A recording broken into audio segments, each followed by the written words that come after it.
Good evening, everybody. Thank you for watching. Trying to get back into the swing of things here. Been out of commission for a little while. Technical difficulties. And just, I don't know. I don't even know what else, to be honest with you. A couple things. I won't go into all that. It's not really relevant. But, anyway, I figured something out today, finally. After 20 years. It took me this long to figure it out.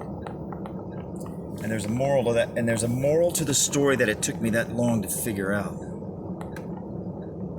Also, there's a moral to the fact that it took me 20 years to figure it out.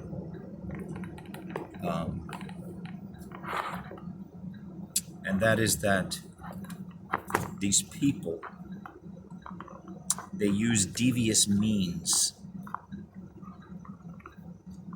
to accomplish their ends. Because if it wasn't devious, it wouldn't be hard to figure out, right? So, for 20 years I've been attending First Baptist Church. Whoops, that doesn't work.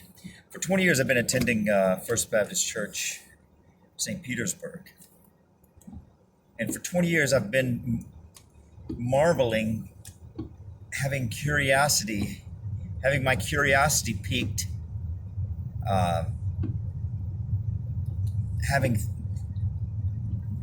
just seeing strangeness that I didn't understand, right? And the strangeness is that the pastor there, and I don't think that my church is unique. I'm not like singling out First Baptist Church of St. Petersburg as like an especially egregious example of a church. I don't think it is. I think it's pretty normal. I mean, I think it's in the bell curve, you know. I mean, there's churches on either side of it.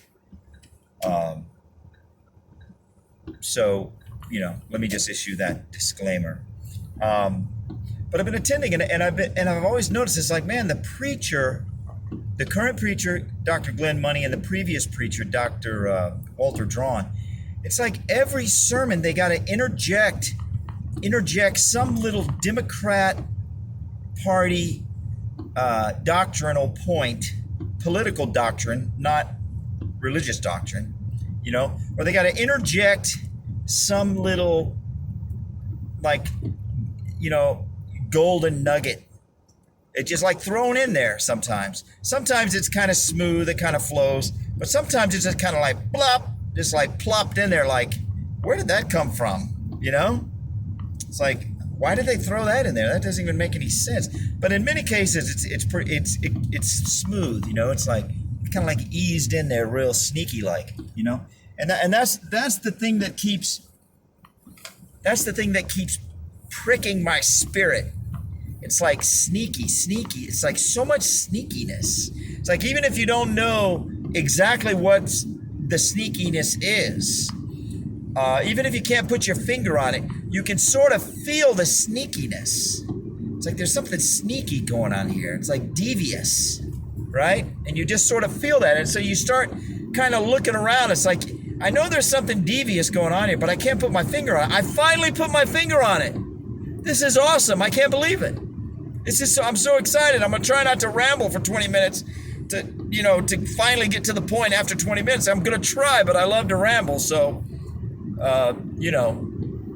what's that caveat emptor? No, not caveat emptor. Disclaimer issued, okay? Or warning issued, okay? But I finally figured it out. It's amazing, and it's so simple. But if you're not clued in, you know, to the devious ways of the cloaked political activist, because that's what they are. They're cloaked political activists. They're political activists operating under the title and the pretense and the accoutrement and the activity and everything of something other than a political activist. In this case, it's a preacher, right? If you ever go see that movie, Prestige, okay? If you ever go see that movie, or you don't really go see movies anymore. You just turn on the TV and watch it. If you watch that movie, I believe I got the movie right. It's been a long time since I've seen it, but I'm pretty sure it's the Prestige. If I'm not mistaken, it's Christian Bale. It's one of those Hollywood sex symbols. I can never keep them straight. I think it might be Christian Bale. And it's about two competing magicians, and they're in London. And one of the magicians is an ancient old Chinese man. Okay? And anyway, the thing that really struck me about that movie is this he's like 1 million years old. Okay? This ancient old Chinese man does tricks that people can't believe because he moves so slow. He can barely move. He's so old, he can barely move. Okay? And it takes his competing magician, who's always getting beat by this guy, because magicians are always like any profession. The people at the top are always vying for that next highest position, especially if the next highest position is number one, right? They're always vying for that next highest position. And the competing magician who's trying to figure out the Chinaman's secrets, right? Takes him forever to figure out that the Chinaman's act is not what he does up on stage. The Chinaman's act is everything he does when he's not on stage. In other words, he goes out into public. People see him getting in and out of his carriage. And everywhere he goes, he acts like an old man, an old man, an old man, an old man.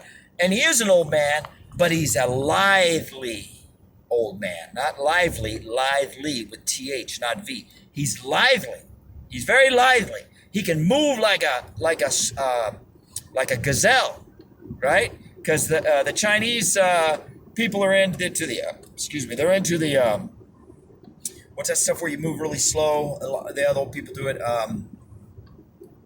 Tai Chi, yeah. They're into the Tai Chi, and they have the whole Chinese system of medicine and health and, energy flow, and, they're into all. So some of the older folks who practice these things, they have extreme levels of strength and speed and flexibility, right?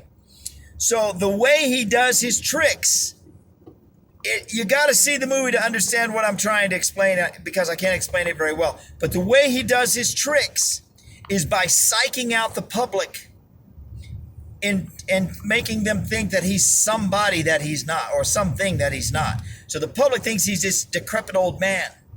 But as soon as the curtain goes down on stage, he starts moving like lightning. And that's how he does these. And that accentuates, it accentuates the, the remarkableness of his tricks, right? So it makes it even more mysterious. So that's how he always stays in number one. He's not necessarily doing a better trick. It's just that his aura accentuates the amazing qualities of his trick, if that makes any sense. Anyway, that's the Prestige, and I hope I can remember why I started talking about that. Anyway, so yeah, it's like that.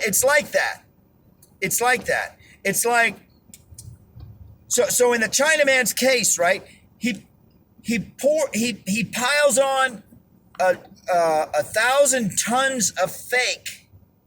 Okay, that has nothing to do with his real job, being a magician. The 1,000 tons of fake is everywhere he goes in public, and he takes extraordinary pains to make sure that nobody ever sees him as being anything other than a decrepit old man, right? Extraordinary pains. So that's the 1,000 tons of fake. Okay, to add the punch. The 1 ounce of punch, or 1,000 tons to 5 pounds of punch that he needs to his act to stay in the number one position. All right? So it's the same thing with these political activists that are moonlighting, and I'm just going to say preachers because that's what I'm talking about in this case, but they could be anything, and I believe that they are, but I'm just talking about preachers. They go to extraordinary pain. They have this 1,000 tons of pretense of being a preacher, right? To get 5 pounds of political activism across. Or, you know, if they can get 50, they'll take whatever they can get. But see, it's a war, right? Politics is war.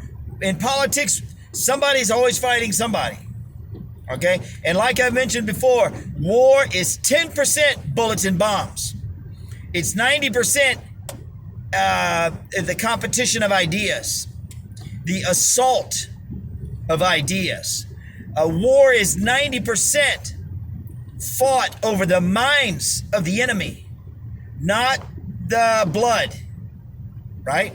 And because seasoned generals know, okay, that if you're depending upon brawn, you know, to win your war, then number one, it's extraordinarily expensive, and number two, it's extraordinarily unpredictable. And there's been many. I'm not a historian by any stretch of the imagination. I'm certainly not a graduate of any type of a war college. But there's a lot. My understanding is there's a lot of examples of,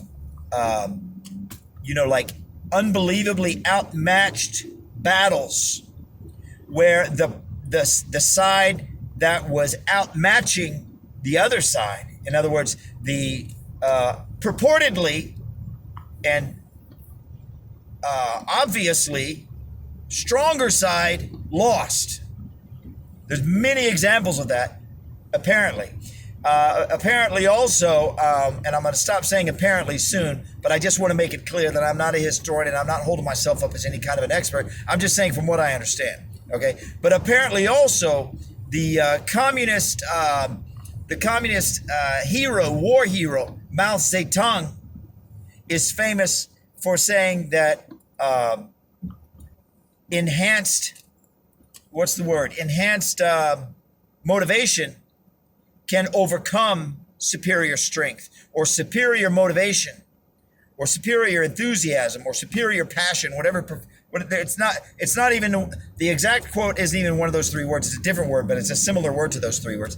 So it's you can pick any one of those three words you want, and maybe you know the other word. That's the right word. But superior motivation, superior passion, superior enthusiasm can overcome superior strength, right? So Mao Zedong is very famous for that. Sun Tzu, I've never read the book. I've read part of it.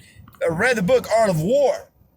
And again, I'm going to say apparently because I'm not familiar enough with the book to speak to it on my own account.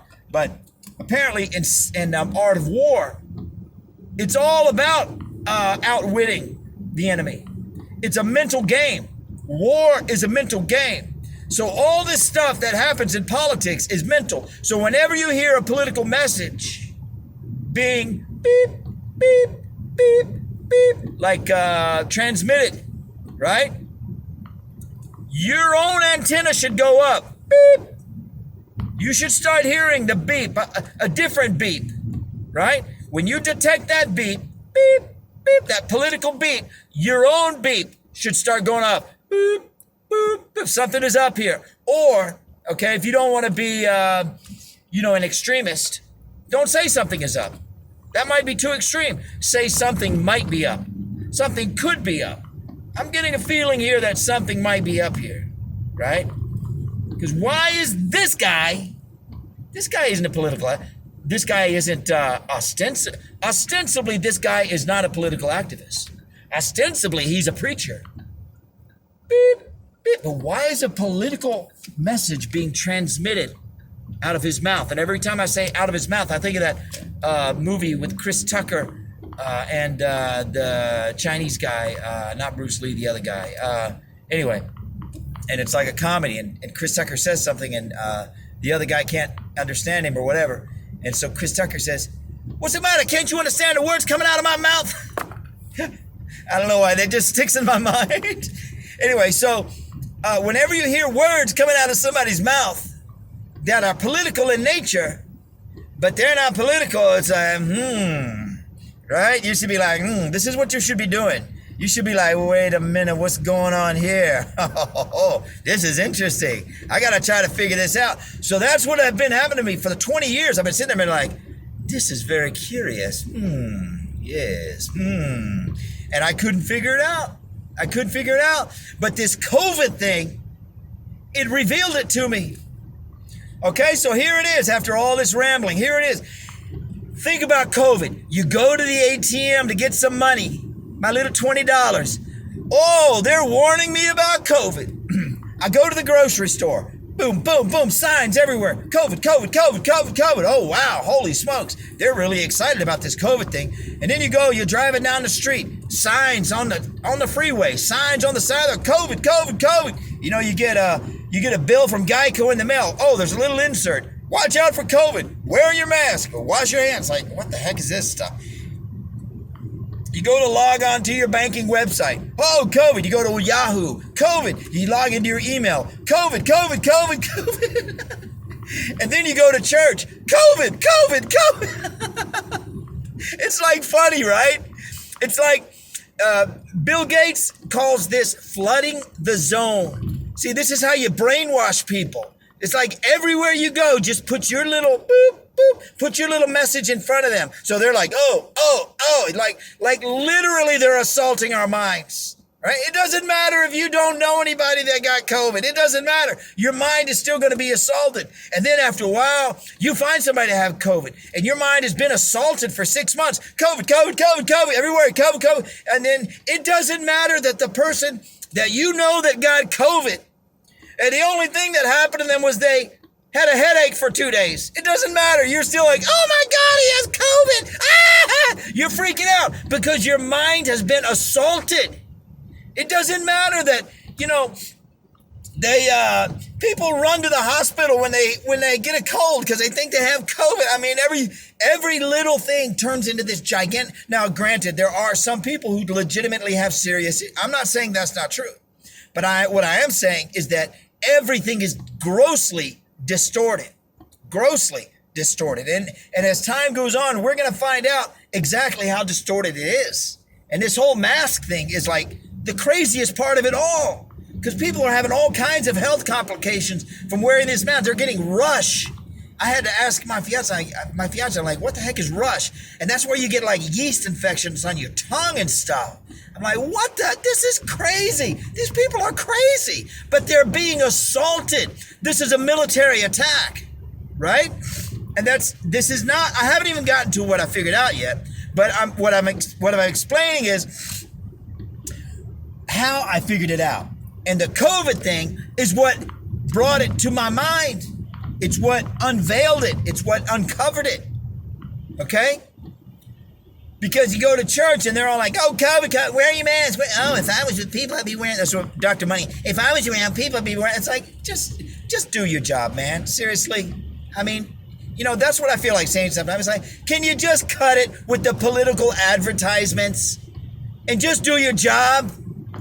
I mean, you're doing a lousy job to begin with because you're supposed to be a steward of the Word of God. And all you do is get up there and say like, well, let me explain to you what this means because it don't really mean what it means because the people back in the old days, they didn't really know what they were talking about, but we're real smart. It's like, no.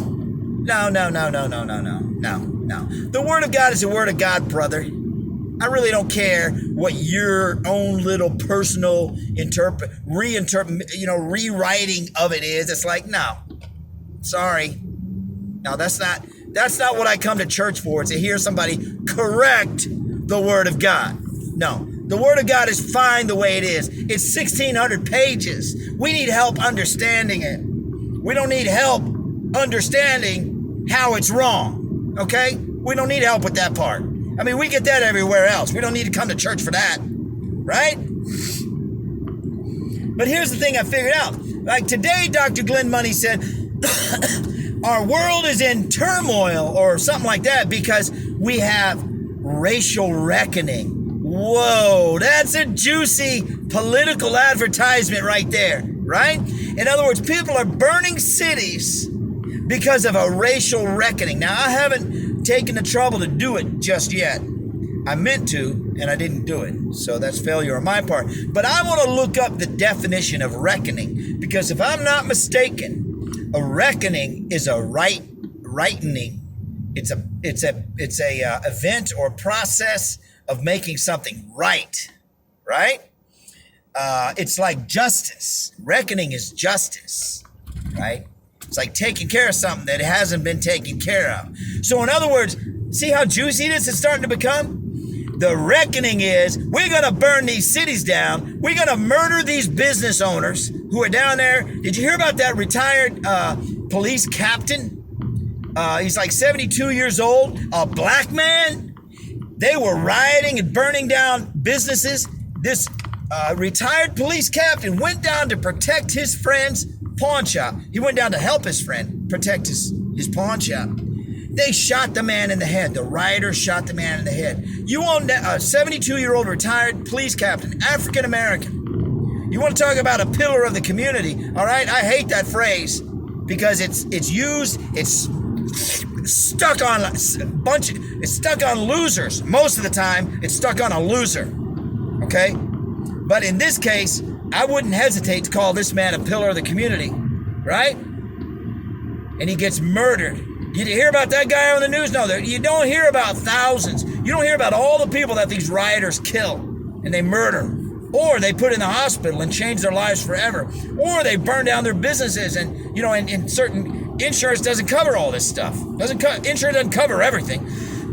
And that has, you know, when you read an insurance document, it's got this is excluded, this is excluded, this is excluded, this is, I mean, it has like more exclusions than inclusion. It's like makes you wonder why people even buy insurance. But anyway, that's another story.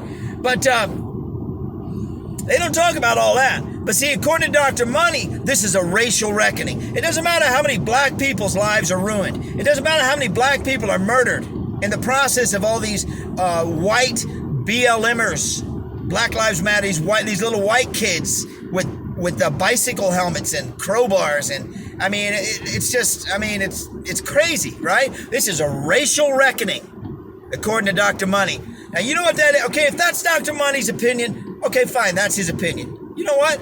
But you can't tell me that he's stupid enough to not be aware that there are tens and tens and tens of millions of Americans who don't have that opinion. We don't believe this is a racial reckoning. We believe this is political desperation on the part of the Democrat Party. They can't win through legitimate means, so they got to burn things down to try to win, to create turmoil, to confuse people, to frustrate people, to make people desperate and afraid. Right? Out of chaos order. Out of chaos order. Out of chaos order. Think about that. Out of chaos order. That's the mantra of the secret societies. Right? And what did Newt Gingrich say about Donald Trump? What did he say about why everybody in Washington hates him? He said they hate him because he's not in the club. And he went on to say, he's not in the club. He doesn't know the secret handshakes. That's what Newt Gingrich said. That's why they hate him. He's not in the secret societies. He hasn't pledged his life and his fortune and his fame and his reputation to Lucifer. All right? Has Dr. Money done all that? I don't know. But I do know this. Whether he has or whether he hasn't, the result is exactly the same. Okay? Because there's no other reason for somebody who is as smart as Dr. Money to act as stupid as he acts. There's no way. There's no way he's as stupid as he acts. There is no way. And I'm getting long here. But let me. I've said this before. I'm going to say it again. Dr. Money helped me formulate a theory that I believe is a reliable theory. And that theory goes like this: when you see somebody acting more stupid than can be reasonably justified for them to act. I mean, when a stupid person acts stupid, okay, well, there's nothing curious about that. You know, fish swim and birds fly. Okay, we get that. There's nothing curious. But when a smart person acts stupid, okay, there's something curious about that. Okay, it's not stupidity, it's evil. It is not stupidity, it's evil. And what Dr. Money is doing is he's getting up there and he's giving the Democrat Party and the secret societies and the New World Order, whatever, whether it's explicit or implicit, known, unknown, whatever, who cares? The result is the same, doesn't really matter. leftist agenda, the leftist agenda, the communists, the Marxists, because that's what BLM and Antifa is. They're just Marxists. Marxists are just communists. They're communists running around in blackface. It's a military attack on the country. They're communists in blackface, burning down cities in the name of black people. And Dr. Money's up there giving them free advertising. And so that's what I mean when I say that COVID helped me figure out what Dr. Drawn and what Dr. Money are doing is they're throwing advertisements for leftist politics, for leftist political doctrines, and they're throwing advertisements for the Democrat Party, and they're throwing advertisements for the secret society. They're throwing advertisements for the Marxists and the communists into their sermons in a way that is no different whatsoever than the little chyron that you get when you go to the ATM and you put your card in there and a little thing for BLM, COVID, whatever the little advert, during June, it's gay rights. So gay marriage, I mean, it's always a little advertisement. They're always, somebody's paying the bank to put an advertisement on their ATM screen. And it's like when you go onto Yahoo and you get the little thing on the top of the screen, or you go onto anywhere. Somebody's paying these people to advertise for their little political cause. Now, I don't know if anybody's paying the churches to get up there and throw these little nuggets. They're not really gold nuggets. They're some kind of other kind of nugget, if you know what I'm saying. They're not gold nuggets. They're a different kind of nugget. I don't know if somebody's paying the churches to put these little nuggets into their sermons and into their bulletins and into their this and their that. I don't know. I don't know if it's that explicit. Or it could just be that these guys are just pop culture panderers down on their hands and knees trying to get a little suck of Caesar's toes when he walks by, because they just want to suck on the toes of these cultural icons like Stephen Colbert, Jimmy Kimmel, Wolf Blitzer, whoever. They worship the same people that the pop stars worship.